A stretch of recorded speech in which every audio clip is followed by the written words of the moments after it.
The worst revolver ever made, the Clerke first. Let's check it out.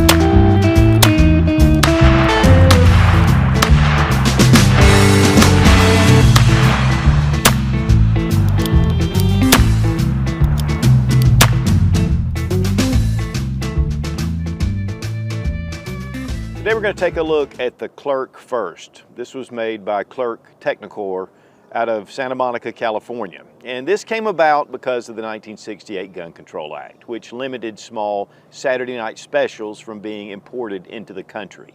Or really just concealable firearms. The Walther PPK was not allowed to be imported into the country under this law.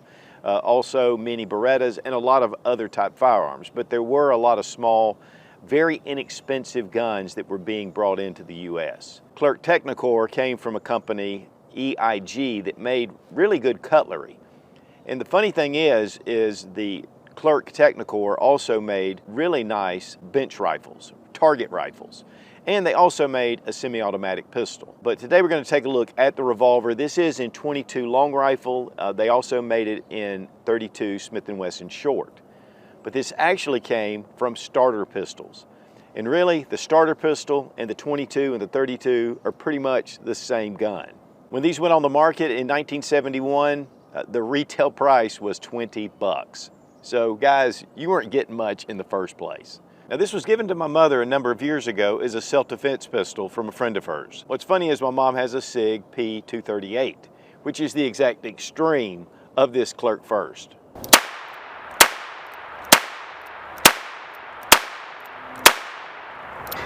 The Clerke first, or also known as the Clerke worst.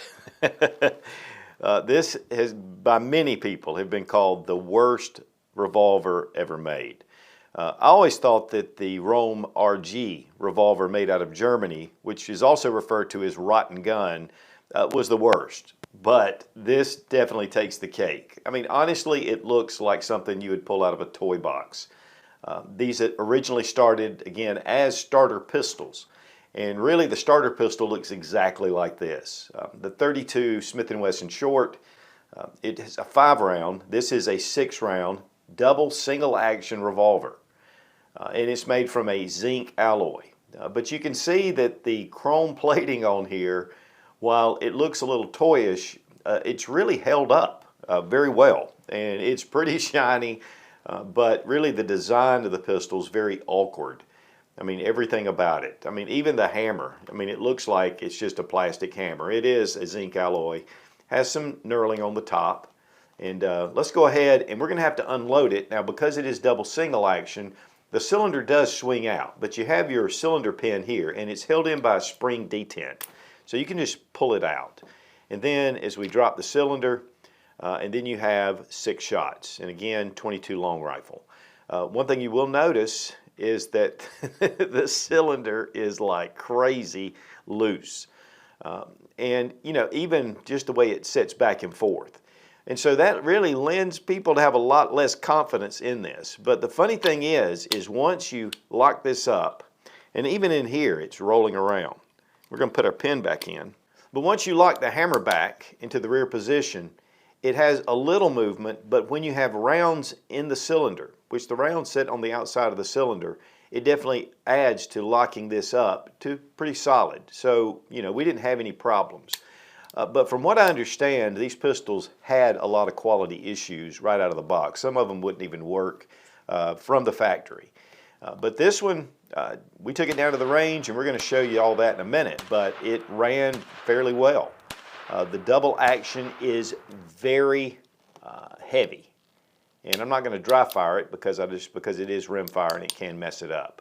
But the single action though is not bad at all. And really, there's zero recoil with this little gun. Now, it has these kind of plastic faux wood grips, and to me, that's probably the best looking feature of the whole gun. But fit and finish is not bad, it's just the design is absolutely horrific.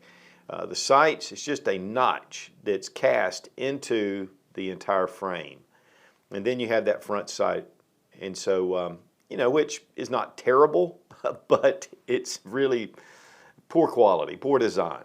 Of course, the pin is steel, the cylinder's steel, and there are parts. The firing pin, which is pinned to the hammer, it is also steel. Here we have a steel sleeve for the barrel, and then the zinc alloy surrounds it as a sleeve. Trigger is just that same alloy, but you can see, I mean, the finish on here is just like a chrome bumper on a 1950s car. I mean, it is really shiny. And I think this was the only way they came, is in this chrome finish. But the 32 is pretty much the same. Now, some had kind of a trident kind of piece that came out here, but with this one, it just has some checkering that makes it easy, but it is hard to pull out. One thing when you are unloading it is a lot of people find that you do need to bring that hammer back a little bit to allow that cylinder to fall out. The barrel is 2¼ inches in length. Overall, I mean, it's just a very small pistol. Now, again, these came into being because of these cheap firearms that were coming out of Europe at the time, especially Italian and even German pistols. And they were filling a market of just really inexpensive firearms. And then the U.S. started making those same things. I have a number of different, the Raven 25 ACP is a little pot metal pistol, the Jennings, which is now the Jimenez. There's a lot of these type firearms that were produced. Now, whether these are really high quality or not, it was something that filled a gap with people that really had low incomes. So while I'm not a big fan of somebody having this for self-defense, you know, as long as it functions, it could be a viable option. Now, for me, of course, obviously, I have a lot nicer guns, and so this to me is it's just a curious relic, is what it is. It's something that, you know, it's just kind of cool to see and see how low that we could really go. But again, for us, when we took this to the range, we only had one malfunction, and it was just a light primer strike. Otherwise, it ran. Now here on the frame, we have Clerke first, manufactured by Clerke Technicore in Santa Monica, California. They did move down to Florida and then just went out of business. But again, starter pistols, 22s, 32, and I really would like to check out their semi-automatic version. I'm sure that it is more of the low quality like this rather than their bench rifles. We're going to pull the grips off because I just want to show you the hammer spring in the back. And it's just a straight spring that comes all the way around. It's framed in with the frame. There is a small screw here that you can take this out. And I mean, it's really very simple. What's funny is you have this plate right here that's separate, which you can take it off if you needed to do any kind of maintenance. But this is really pretty much one piece except for this plate. Let's take a look at the inside. You see the little lockups right here. Like your standard revolver, it does have these small little gaps. But this gun has not been shot a lot. In fact, I may have been the first one to shoot it. But, you know, I was really a little concerned with this going on. But pretty much overall, I mean, it shot fine. It functioned. Again, the light primer strike was definitely a little different. Now, one thing you want to make sure is when you're getting that cylinder pin in that you get it all the way closed. Now, one thing that would get misplaced is this pin. A lot of times people are taking them apart. They misplace the pin. They would order a new pin, and it would cost almost as much as the handgun itself. Now, as far as the trigger action, really heavy. Actually, not too bad. I put some snap caps in here because with rimfire cartridges, it can damage the firing pin to dry fire. And then single action, as we pull it back, not a bad break. I mean, it's not that terrible. I mean, it's actually a pretty decent break. We're going to check the double action trigger pull, their alignment, trigger gauge, and Brownells.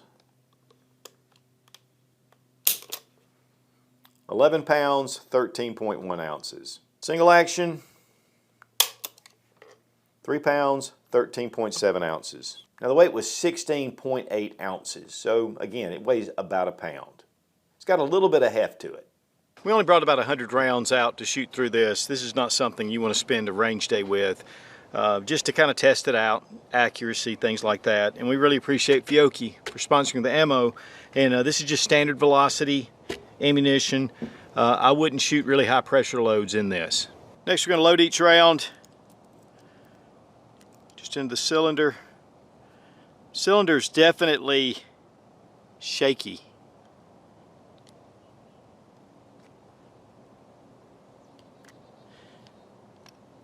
Close it up, put your pin back in, just make sure it closes all the way.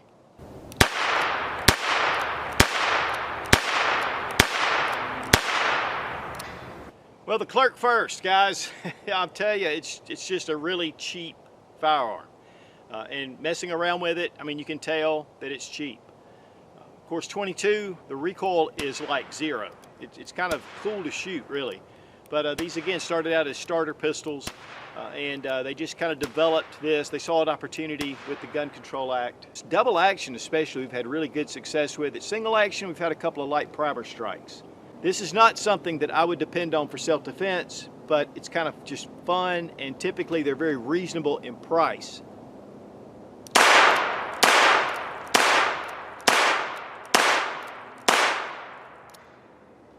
Now when you're, of course, getting ready to load, got to pull that pin out, kind of different.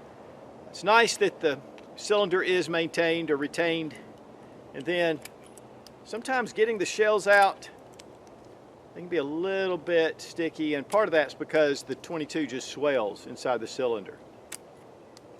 But I don't know, guys. I mean, it's just one of those inexpensive little firearms. And I like mouse guns. This is a little bit less than what I would really prefer. So, and you got to make sure that that pin is locked into place. You'll feel it kind of click in. But I don't know. It's just kind of fun.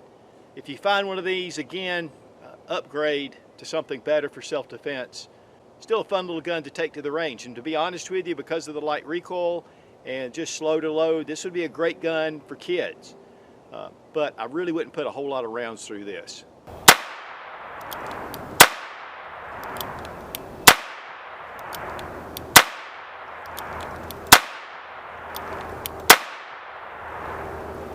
Well, guys, the Clerke first, or Clerke worst, however you want to call it, this is something that I would definitely not be interested in as far as a self-defense piece, or even a range toy. You could take it out and shoot it. It's so light recoil that it actually is a pleasure to shoot. It's kind of funny. But obviously the accuracy is not all that great. I've seen some that were way off. This one seemed to be actually okay. But I figured that there were some people out there that had inherited these or found them, or just had one for years and wanted to know a little bit about it. And while there's not a whole lot about it on the internet, the one thing that's for sure is this is known as the absolute worst pistol ever made in the US and possibly the world. So guys, just part of the firearm history. The Clerke first is definitely at the bottom of the trough. I mean, it is low quality. The zinc alloy frame, using German and Italian internal parts, which was kind of surprising. But it's definitely not something that you want to depend on for self-defense. It should be something that just should be in a collection and not necessarily on the shooting range. Be strong, be of good courage. God bless America, long live the Republic.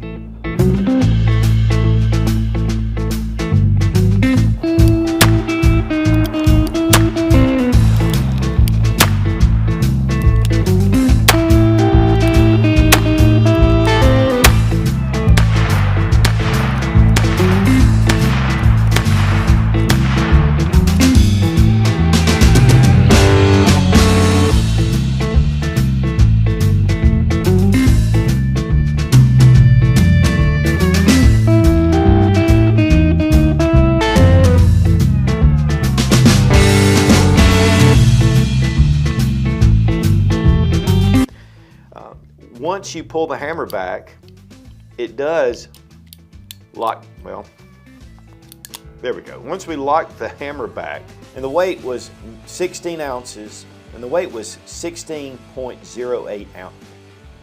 The Clerke first. The Clerke